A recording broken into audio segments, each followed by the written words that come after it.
Hello everyone, welcome back to weekly analysis from Stocko. और क्या हफ्ता रहा है। मार्केट ऑलमोस्ट सेम पूरे रेंज मेंटेन कर रहा है। It's been almost 4 weeks now. और 4 हफ्ते तो हम भी बोल रहे हैं कि सेल ऑन राइज की स्ट्रैटेजी रहेगी। मार्केट शायद यहाँ से 24,000 24,200 देखा हमने, 24,300 के लेवल्स देखे। पर हम अभी भी बोल रहे हैं कि देखिए सेल ऑन राइज की स्ट्रैटेजी रहेगी। और अब शायद जब सबसे वर्स्ट स्टेट है, सब बोलेंगे कि ब्रेड सबसे खराब है, मार्केट बहुत खराब कंडीशन में दिख रहा है। मुझे ऐसा लगता है we should be a bit cautious, क्योंकि हो सकता है एक शॉर्ट टर्म बॉटम बने और मार्केट एक रैली दे पाए। क्योंकि हमारा काम as a trader, as a investor, या सबसे लॉजिकल डिसीजन यही होगा कि सबसे लोएस्ट रिस्क पे सेटअप ढूंढे। तो मुझे लगता है कि 23,500 के आसपास क्या एक बॉटम बनेगा, हम इसी वीडियो में देखेंगे और आपके लिए पूरा एनालिसिस करेंगे। इसके साथ हम सबसे पहले जाएंगे वीकली चार्ट पर। वीकली चार्ट पर हम देखेंगे निफ्टी का लॉन्ग टर्म ट्रेंड, ऑब्वियसली उसकी सपोर्ट ट्रेंड लाइन कहां पर है। उसके बाद हम डेली चार्ट पर आएंगे। डेली चार्ट पर हम ब्रेड्थ देखेंगे, number of stocks above short term moving averages. उसके साथ साथ एडवांस और डिक्लाइन का नंबर देखेंगे। इसके बाद net new highs, net new lows के साथ हम गेज करेंगे कि प्रोबेबली हम क्या डाइवर्जेंस देख रहे हैं। आवरली चार्ट पे आएंगे, वहां पर हम सपोर्ट और रेजिस्टेंस देख के अपनी रणनीति बनाएंगे। और हम अपनी हाइपोथेसिस को देखेंगे कि क्या यहाँ पर एक मार्केट में बॉटम बन सकता है। अगर हाँ, तो कौन से ऐसे लेवल हमको ध्यान में रखने चाहिए, अगर नहीं तो कौन से ऐसे लेवल है जहां पर हमको अपने स्ट्रैटेजी बदलनी पड़ेगी। So let's start with weekly analysis. And most importantly, सबसे इंपॉर्टेंट थिंग जो पूरे वीडियो में रहेगी वो ये रहेगी that you should remember the numbers you are gonna follow. Currently अगर आप देखें तो निफ्टी फ्यूचर्स 23,515 पर है। फटाफट आ जाते हैं और वीकली चार्ट पर देखिए। देखिए ये वीकली चार्ट है, इस पे आप मूविंग एवरेजेस लगा लेंगे। Most of the moving average है आपको 20 मूविंग एवरेज में को लगता है कि यहाँ पर आपको बियरिश दिखेगा, sloping. But long term moving average like 200 and 100 ये would be still better of. Eight the same time आप ये ट्रेंड लाइन देख रहे हैं which is still standing strong. मेरे ख्याल से ये ट्रेंड लाइन एक क्रूशियल रोल प्ले करेगा। Now the approximation of this trend line is around 23,500 और ये निफ्टी का स्पॉट का चार्ट है। अगर ये देखें तो लॉन्ग टर्म ट्रेंड इंटैक्ट है। फिलहाल एक डिस्ट्रीब्यूशन में है, हम बोल सकते हैं कि आप एक इनर रेंज में है। अगर आप देखें तो आप स्टिल जो रेंज मार्केट में मिड दिसंबर में बनी थी, आप उसी के अंदर कंसोलिडेट कर रहे हैं। You haven't moved beyond it, right? You haven't moved beyond it as in कि आपका प्राइस का एक्सपांशन नहीं हुआ। तो हम उसी रेंज के अंदर है फिलहाल। अगर आप देखें तो net new highs, net new lows और नंबर ऑफ स्टॉक्स अबव और below short term moving averages, इसका हम डेली पे जाकर बैठ देखेंगे। पर यहाँ पर हम ये बोल रहे हैं कि वीकली पर लॉन्ग टर्म ट्रेंड इंटैक्ट है। हम प्राइमरी ट्रेंड आपका बुलिश है, पर सेकेंडरी ट्रेंड हम बोल सकते हैं कि साइडवेज है।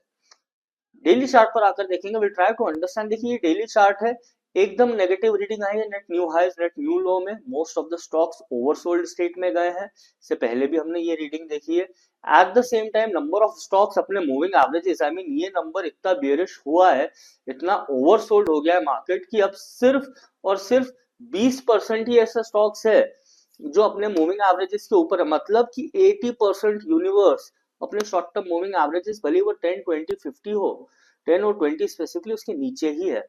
So this is a bearish development और ये थोड़ा सा हमें बता रहा है कि मार्केट बहुत एक ओवरसोल्ड स्टेट में है। खैर ये indicator obviously points out to the extreme oversold और ओवरबॉट स्टेट, और एट द सेम टाइम कि ब्रेड्थ क्या है मार्केट की जो फिलहाल वीक है। अब हम यहाँ पर ये देखेंगे, ये जो ट्रेंड लाइन है अभी भी यहाँ पर सपोर्ट प्रोवाइड कर रही है। If I try to get an approximation level, this is where that particular trend line support is coming at 23,150। ये डेली चार्ट की बात हुई। एट द सेम टाइम अगर आप ये देखें तो ये जो एक लेवल यहाँ पर बना है वो आ रहा है आपका 23,300। तो 23,300 से 23,100 क्या बीच में आपको बहुत कॉशियस रहना है। आपको एकदम पैनिक नहीं करना है कि मार्केट तो गया। I think usually out of a very high volatility आपको एक ट्रेंड चेंज मिलता है मार्केट में। प्रोबेबली हमको भी यहाँ पर वो देखने को मिलेगा। And as well as at the same time support और रेजिस्टेंस क्या है।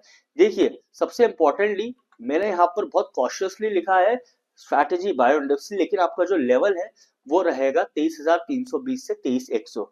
अगर आपको मंडे या नेक्स्ट ट्रेडिंग डे आपको मार्केट थोड़ा सा पैनिक मोड में दिखे, you find that market is not able to hold higher levels, it is somewhere around 23,300 23,200, मुझे लगता है कि एक लो रिस्क सेटअप है यहाँ पर, मतलब आपकी 2% की रिस्क है।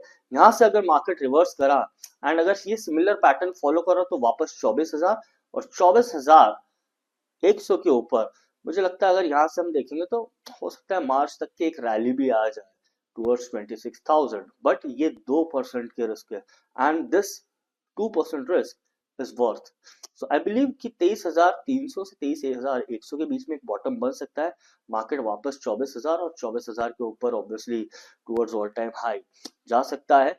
सपोर्ट क्या है 23,320 23,100, जहां पर you should have a buy and strategy. अगर 23,100 के नीचे जाता है तो हमारा जो हाइपोथेसिस है पूरा नेगेट हो जाएगा, वी विल बिलीव दैट कि मार्केट यहाँ से और बेरिश है, पर फिलहाल बाय एंड की strategy on the higher side 23,700 पहला रेजिस्टेंस है फ्यूचर्स में, और अगर वो ब्रेक करता है तो दूसरा रेजिस्टेंस 24,100, ये मैं फ्यूचर्स के लेवल बता रहा हूं आपको। तो let's move on to the futures chart and will look at futures hourly charts, right.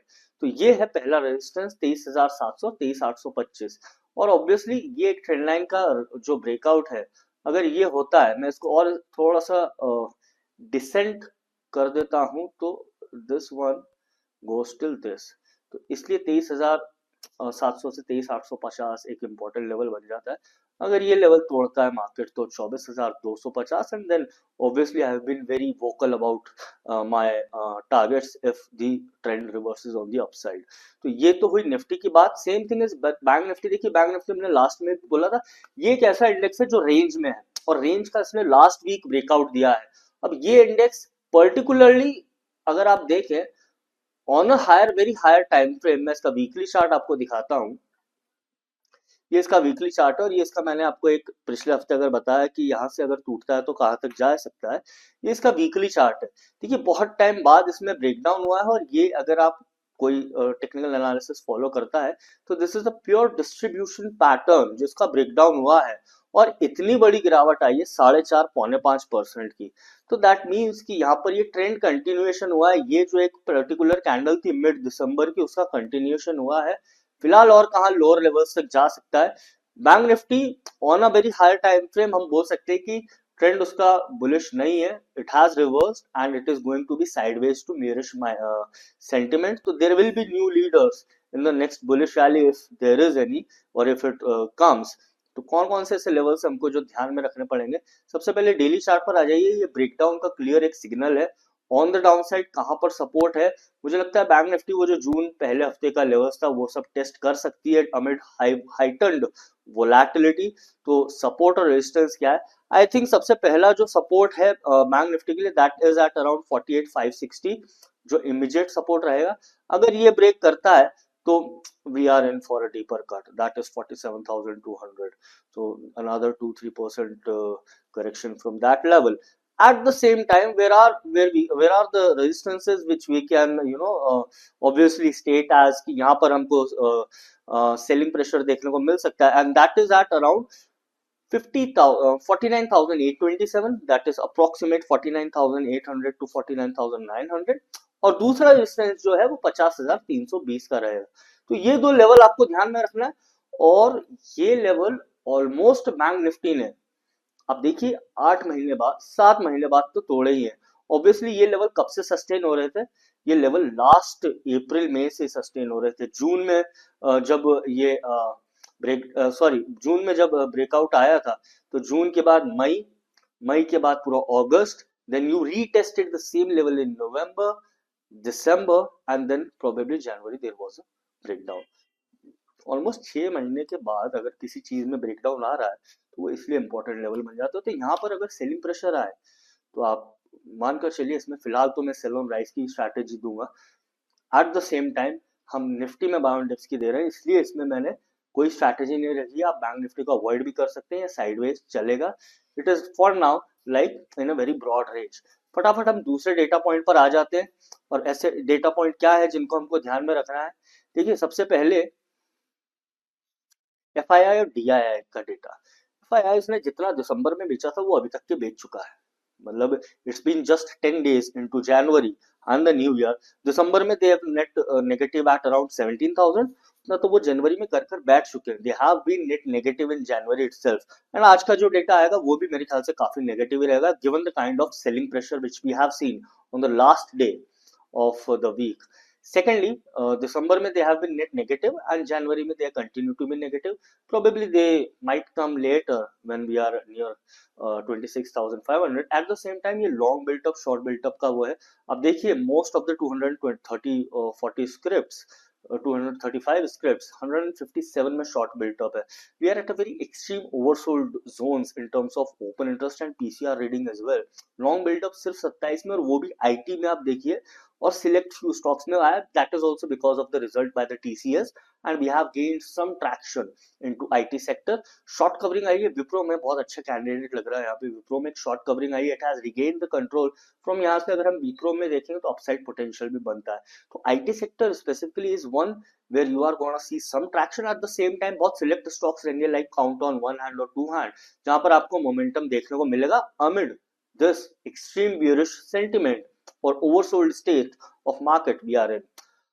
Open interest change देखिए आप 23,500 हमारा एट द मनी बन जाता है. ऑन द हायर साइड आपको यहाँ पर आप देखिए कंटिन्यूसली आपको यहाँ पर देखिए आप 23,500 के ऊपर सारे कॉल्स फ्रंट पे यू विल सी कि यहाँ पर सेलिंग ऑलमोस्ट हुई है स्ट्राइक्स में. On the higher side down side support कहाँ है देखिए 23,150 sorry 23,200. This is where everything is for bulls to hold. अगर ये लेवल जाता है तो इसके नीचे we may see further selling pressure. But immediate जो सपोर्ट है हमें लगता है 23,200 से 23,300 के बीच यहाँ पर बुल्स पूरा डिफेंड करेंगे लेवल. वी बिलीव कि यहाँ से एक शॉर्ट टर्म बाउंस बनेगा मार्केट में. तो उस बात का आपको ध्यान रखना है. Just because there is a lot of panic and fear into the market doesn't mean you have to go with the crowd, right? You can wait, stay cautious, take a logical decision. Open interest bank Nifty का देख लेते हैं. Bank Nifty की at the money strike आ रही है 48,900. देखिए bank Nifty में as I've said it has broken down from a critical resistance or support which has been there for last 6 months. मुझे लगता है बैंक निफ्टी में फिलहाल साइडवेज से बियरिश मोमेंटम रहेगा. तो इमीडिएट अगर आप देखें तो करंट लेवल्स पे बैंक निफ्टी आ रही है 49,000 मान लीजिए. 49,000 अगर आप देखें तो इमीडिएट रेजिस्टेंस आपका 49,200 100 के जोन पे मिलेगा. बाउंस भी होता है, शॉर्ट कवरिंग भी आती है तो 49,500 क्योंकि वो लेवल बहुत महीने बाद टूटा तो इतनी इजीली तो रिगेन करने नहीं देंगे बियर्स. तो वो एक रेजिस्टेंस बने रहेगा. डाउन साइड में आपको 48,500 तक के लेवल्स देखने को मिल सकते हैं जो हमने आपको चार्ट पे भी बताया है. पुट कॉल रेशियो देखिए निफ्टी का एक्सट्रीम ओवरसोल्ड जोन में नहीं है. वाइल आप देखिए निफ्टी का जो लेवल है वो एक्सट्रीम जोन्स पे है. नवंबर में जो हमने हिट करा था 23,200 250 वो लेवल्स पर है. तो एक्सट्रीम ओवरसोल्ड जोन पे नहीं है. ओपन इंटरेस्ट ओआई अभी भी कहीं ना कहीं मिड में है. तो मुझे लगता है कि ट्रेंडिंग मूव कंटिन्यू होगा. यहाँ पर ट्रेंडिंग मूव आएगा, मैं डायरेक्शन नहीं बता रहा हूँ, ट्रेंडिंग मूव आ सकता है निफ्टी में. बैंक निफ्टी में obviously we are at a very oversold zone and bank Nifty में मुझे लगता है कि there will be a follow up consolidation and the sentiment is going to be bearish to sideways. Data front पे इंडिया में इतना important data है अगले हफ्ते मंडे को ही आपको इन्फ्लेशन का डेटा है, महंगाई क्या चल रही है and the changing macros in terms of global dollar being favored and then IT sector regaining and then Trump coming. A lot of macros are gonna change. I'm gonna see a lot of difference in terms of geopolitics as well. तो ये जो global front पे change आएगा and the domestic data that becomes very important. Specifically आपका inflation rate year on year consensus है 5.3 and पिछला आया था 5.8. कम ही आया तो अच्छा है. फोरकास्ट इज 5.2 एंड उसके बाद WPI food index, WPI inflation year on year ये भी इंपॉर्टेंट बन जाता है. बाकी import export, passenger vehicle sales, auto space अगर आप ट्रैक करते हैं आपका पोजीशन है ऑटो स्टॉक्स में. So that is one number जो वेडनेसडे को आपको ध्यान में रखना चाहिए. उसके साथ साथ मकर संक्रांति भी रहेगी तो I hope you have a lot of तिल along with your food and at the same time be cautious while you are flying the kite. Anyhow तो ये इंपॉर्टेंट डेटा फ्रंट है इंडिया में. इंटरनेशनल फ्रंट पे जो data front है काफी limited है. That is on Wednesday Tuesday PPI data month on month, and then inflation, core inflation rate month on month और year on year आएगा US में. इसके अलावा building permits and housing starts, that's gonna be on Friday. तो ये international front पे. पर मुझे लगता है जो भी एक्शन प्ले आउट होगा, अब मान कर चलिए बिफोर वेडनेसडे या थर्सडे हो जाना, बिफोर वेडनेसडे होना चाहिए. इधर we want make a very rock solid bottom and see a very sharp recovery. 23,200 is the mid point, 100 to 300 का, जहां पर आपको बहुत ट्रैक्शन देखने को मिल सकता है. It's going to be a great week ahead. These are the support and resistances, and I hope I have been able to explain all this very well. Coming ahead, there is going to be Makar Sankranti, so obviously lot of well wishes from Stocker team to you and your entire family, and happy Makar Sankranti as the sun changes its position. We at Stocker believe that you're going to have a great year ahead and a fruitful one. Thank you for being part of this video. Have a happy weekend.